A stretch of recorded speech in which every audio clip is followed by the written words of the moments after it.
내 편을 들어주는 사람은 아무도 없었고 지금처럼 똑같이 한다면 앞으로도 없을 것입니다.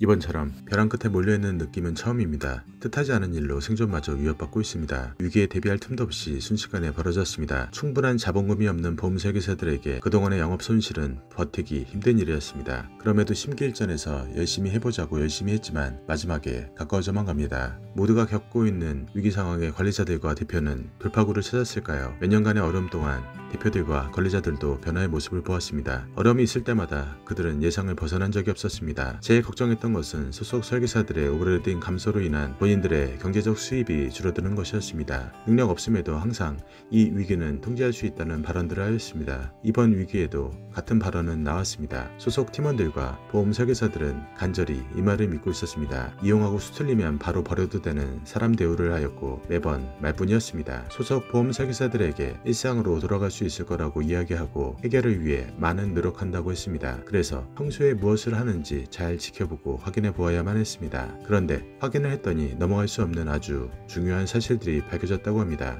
바로 아무것도 하지 않고 아무 대책도 없고 아무런 노력도 하지 않았던 겁니다. 공개적인 자리에서 해명을 듣고 그 책임을 물어야 했지만 그렇게 할 수 없음이 참으로 답답합니다. 보험 설계사님들은 곧장 소속 보험 대리점의 어두운 터널을 빠져나와야 합니다. 홀로 남아서 같은 슬픔을 겪고 있는 보험 대리점의 보험 설계사 동료들을 생각할 수 있습니다. 이해 못하는 것은 아닙니다. 내 지인들도 있고 내가 뽑아놓은 내 새끼가 있을 수도 있습니다. 하지만 정말 그들을 정말 위한다면 나에게 초점을 맞추어 내가 잘되고 내가 발전해야 남도 도울 수 있습니다. 이 세상은 그간 그러했던 것처럼 적극적으로 내 편을 들어주지 않습니다. 내 편을 들어주는 사람은 아무도 없었고 지금처럼 똑같이 한다면 앞으로도 없을 것입니다. 뭐든 주어져서 당연히 갖고 있는 분들도 많은데 여러분들은 늘 노력해서 그만큼 얻어내셔야만 했습니다. 그간 극복하느라 많은 어려움과 스트레스가 엄청나게 크셨을 것입니다. 조직하고 가치관이 안 맞으면 조직원이 떠나는 것이 많습니다. 너무 늦기는 했지만 정말 남을 돕고자 한다면 나의 권한이